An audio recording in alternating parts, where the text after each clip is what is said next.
All right, everybody, welcome back to the number one TV program in the world. I am Brian Lee Durfee, author of The Forgetting Moon and The Blackest Heart, both books published by Simon & Schuster Saga Press. Today I'm going to be reviewing The Bastard by John Jakes. This is book number one in his epic historical novel series of the Kent family. It's called the Kent Family Chronicles. And we'll get into that. Before we do that, though, let's talk about a little bit about John Jakes and the covers, because I love John Jakes books. I've got most of his stuff. I've got Audible books. I've got all of his mass market paperbacks of this series. I've got all the hardcovers of this series. So I collect John Jakes. He's one of my favorite all-time writers. He was a writer back in the 50s and 60s and 70s. He did a lot of science fiction and fantasy books and a lot of like Conan the Barbarian type fantasy books. And then in 1974, The Bastard came out, and that's when he blew up big time. And that's when he became a household name back in the 70s.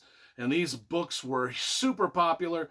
TV shows were made about these books back then. Miniseries were made about these books.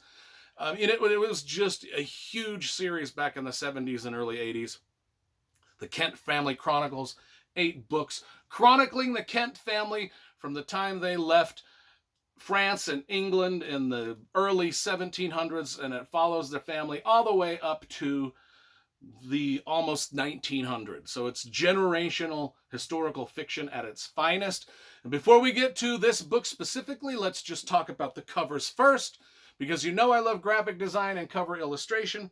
And the covers I like for the paperback series and the hardcover series. These covers are just great for both of them. Let's do the hardcover series first. I don't know who the artist is that painted them, but he painted every single cover. But this is just a great, it looks a little dated, It looks like it maybe came out in 1973 or 1974, but that's all right. It's still cool. It's just got our historical figures there. It's a really good looking book. And then the paperback cover is cool too. And I bought these in the early 2000s when they re-released the series with this nice paperback format. And it looks sharp. And like I said, I don't know who the artist is for either. I don't know who the illustrator is for either this illustration or these illustrations, but it's the same artist that did the paperback versions, and then a different artist did all the hardcovers. But let's get a closer look at the series as a whole, because as you can see, the hardcover, it just looks great on the shelf all put together. Those are the paperbacks. Again, the graphic design matches, all the books match. And then the cool thing is when we put these books on the shelf with the spines out like this, they all just look really classy on the shelf. It just looks great. Same with the paperbacks. All the paperbacks go together really well. So if you're looking for a cool series to collect that looks really nice on your shelf, just, they all look good. That's sharp looking. That's a sharp looking set of books for paperbacks. It's a sharp looking set of hardcovers. So anyway, enough with the aesthetics of the book. Let's talk about the book itself. The Bastard, book number one, starts us off in high fashion. And there are maps in the book that show you where the characters are going. There's also a sort of a little genealogy chart in the book that shows you all the main characters and which books of the 8 they show up in mostly. So that's cool. And then I wanted to read to you the introduction that John Jakes put in this book, so you can know in his own words what he wanted to achieve with this story. And this is what he wanted to achieve with these 8 books in this Kent Chronicles, the Kent Family Chronicles. Okay. I wanted to tell the history of America from the 1770s to the 1890s, and I wanted to do it accurately and with patriotic enthusiasm, but without prettifying any of the less attractive aspects of our national life.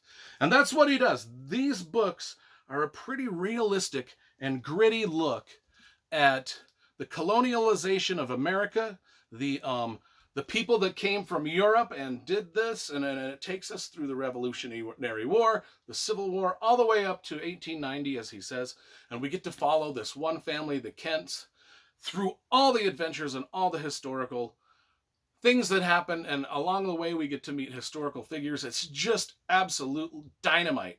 I learn so much about American history just from books like this that you just won't learn in history books, because these are just engaging stories, exciting adventure stories, and you learn so much history as you read along with them. Anyway, the main character, our bastard, is Philip Charbonneau, or as he's known throughout the most of the book, Philip Kent. So he's a bastard, born in 1753. He's the son of the bastard son of the Duke of Kent out of England. And but his mother is raising him in France, in Chivignac, France, which I Googled, and it actually does sort of exist. I mean, it's an old, ancient kind of a place. But that's where he grew up, and he lived in sort of a ramshackle saloon/inn that really didn't have a lot of business. I mean, they lived a pretty meager existence, and he was always promised by his mother that don't worry about this, because your father is the Duke of Kent in England, and you will inherit lots of property and monies when you grow older. The first half of the book is literally those guys, him growing up in this situation, trying to see if he fits in with the Kent family, or seeing whether he would live in France with his, it just back and forth between the France and the Kent family in England, and what the guy really wants to do. He gets himself in a lot of trouble. He is a mouthy little bastard, and he gets himself in a lot of trouble. Trouble seems to follow him wherever he goes in France and England. He's not too well received by the Duke of Kent nor his family, so that doesn't help his sort of brazen personality at all. It just exacerbates a lot of his negative qualities. But that's a really cool character, you know. And so for the first half of the book, we just get to see him struggle to make a life of himself. It's a real good coming-of-age tale of a young teenage boy trying to make a life of himself in the harsh climate of 1700s England and France. And then he meets a man named Benjamin Franklin, who runs a printing press, and he sort of starts to apprentice with Benjamin Franklin, and that gets him interested in maybe migrating to America, because he's like, clearly there's nothing for me here in England.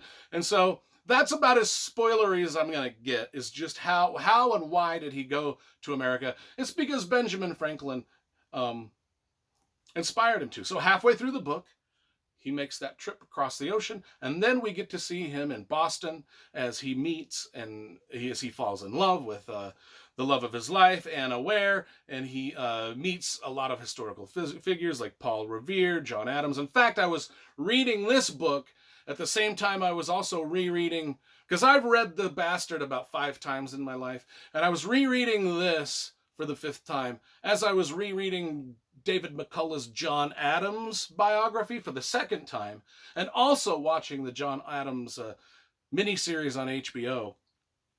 And so I was really, like, the last 3 or 4 days kind of gripped with early Revolutionary War America and the founding of America and I will be doing a John Adams, David McCullough biography review soon, probably in about a week or 2. But anyway, The Bastard, that's pretty much it. It chronicles our bastard's life, Philip Kent, or Philip Charbonneau. But it chronicles his life as from the time he's a young boy in 1753 up until 1776 and the beginning of the Revolutionary War. And then, of course, we've got 7 more books in the Chronicles of the Kent family, and they are absolutely dynamite. Actually, The Bastard, though it's one of my favorite historical novels of all time, I will say the other novels are better. They just get better and better as they go, because you just get invested in all of the melodrama and soap operiness and adventure and betrayals of the Kent family and everybody they come across. It's just dynamite. But this is a good start, a very good start. 9.5 out of 10, And trust me, when I review the rest of the series, they're probably all going to be 10s out of 10s. But this is just a dynamite start to the series. The Bastard by John Jakes. One of our great literary treasures in America was John Jakes. The guy is like 90 years old now. I really haven't seen him write anything for the last 10 years. But man, he was a prolific writer from the 1950s all the way up until about 10 years ago. Just put out a ton of product, and all of it is absolutely great. So you got to get into John Jakes, folks.